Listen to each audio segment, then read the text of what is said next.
Everybody, welcome on back out to this backyard again today on this beautiful sunny day.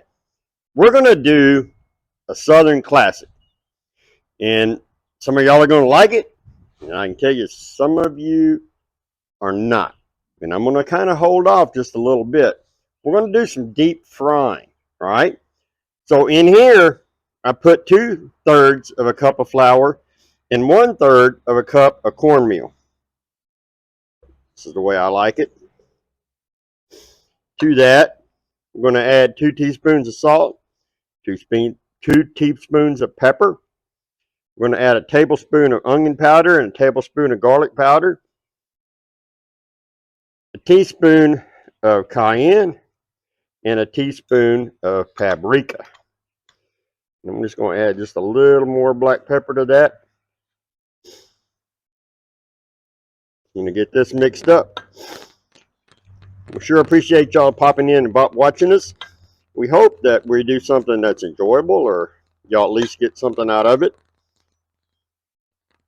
All right, we've got our dry mixed up. The wet is about 2 tablespoons of milk and a couple of eggs that I've got beat up here. So we've got the dredge and we've got the dry. What are we going to make? Check this out.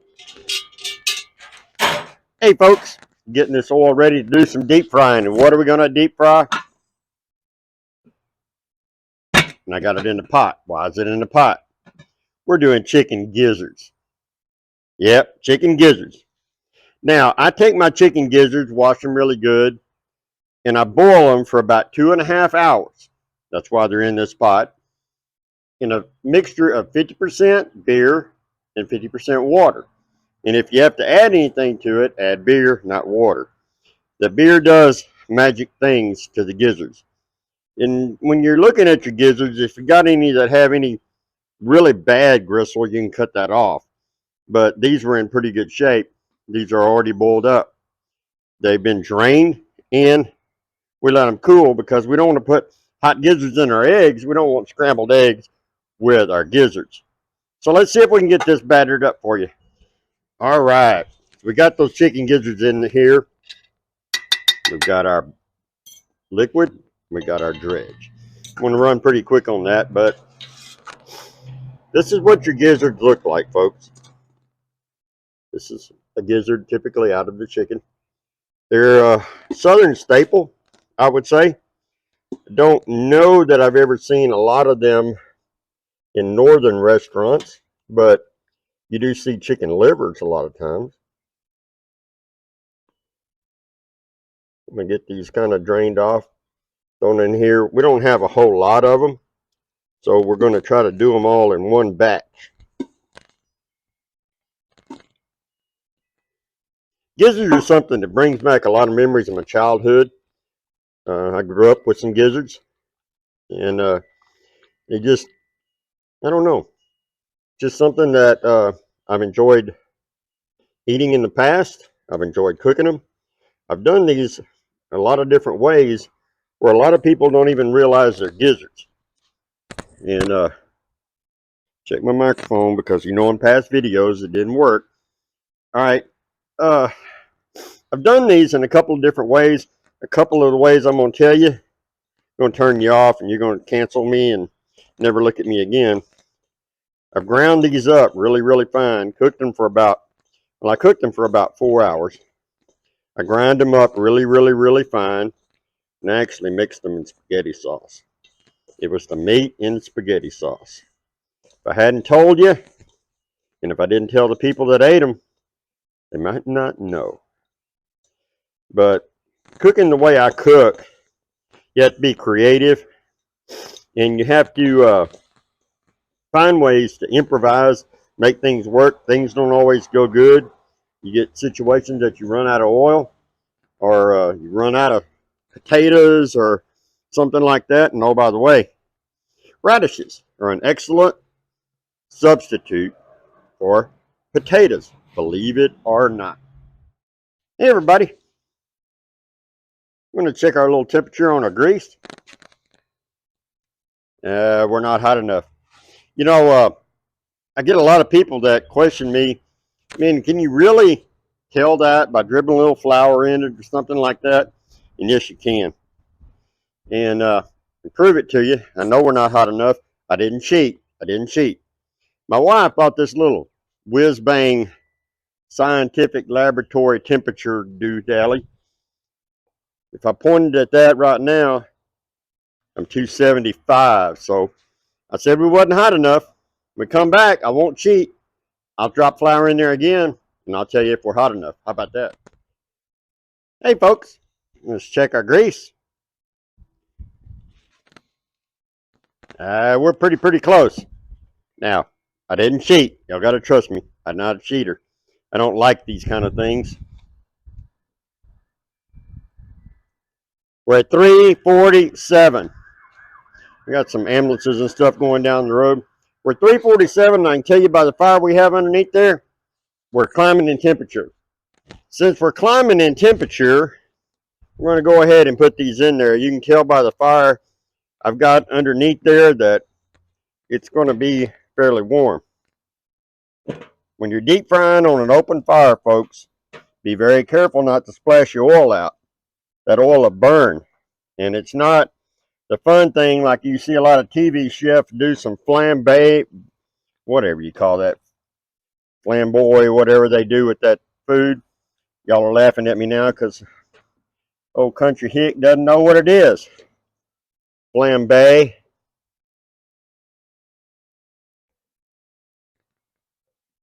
We're getting these in here. We're going to crowd our pot because we're definitely hot. And we're not worried about overheating things or not getting them hot enough. We're cooking pretty good. Get my hands wiped off.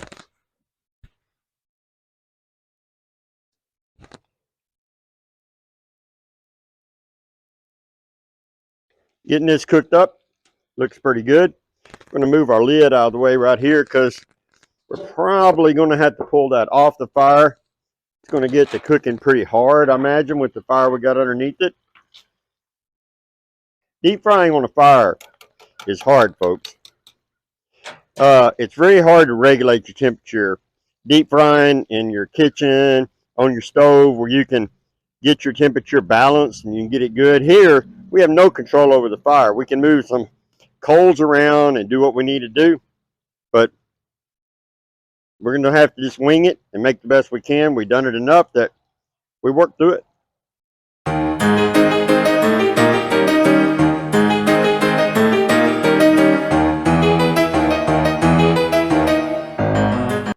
You can see our gizzards starting to float. A lot of things, when they get ready, especially fish, will get fairly buoyant. These will too. They're going to get brown. We'll bring a plate up here with a napkin on it. We don't catch the napkin on fire, so that we have a place to put them. Let's pull one of these out of here and take a look. We need a little bit more. These will cook a little bit when you pull them off. Now, you got to remember, you don't want them done as much as you want inside the grease. They're still hot, and they're still going to cook. A little bit more. It's a little yellow looking to me. All right, folks. Look at these. You can, believe it or not, I can smell the beer. Now, the beer's not going to be just overbearing when you eat them, but I can smell the beer. I can smell it. Let me get these out of here. And like I said earlier, we've got some special events that we're doing. We're going to have some in some different places this year. We're trying to get people to come by and visit us. We get a lot of people asking about how do we see you. We'd like you to come there and do things. We've got a lot of things in the works, but we're going to have some links below, or one link below, to Sullivan Creek Ranch. We've got some things booked up with them, and we'd love you to come out there and experience a night on the ranch. Man, folks, how does that look? Look at these. They're not super battered. They got just enough to give you some taste. You can do a chicken batter. You can do a liquid batter if you would like. I did a dry. You can do that different ways. I don't know if batter is the exact term, but you know what I mean. You can do a dredge however you want. I'm going to attempt to bite into one of these.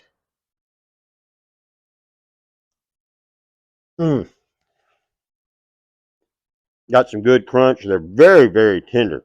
Yeah, these are super tender, and they're great. Man, I'm going back for another one. Then y'all going to see me talk with my mouth full.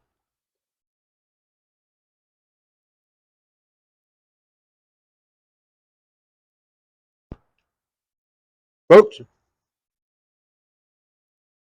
that piece was hot.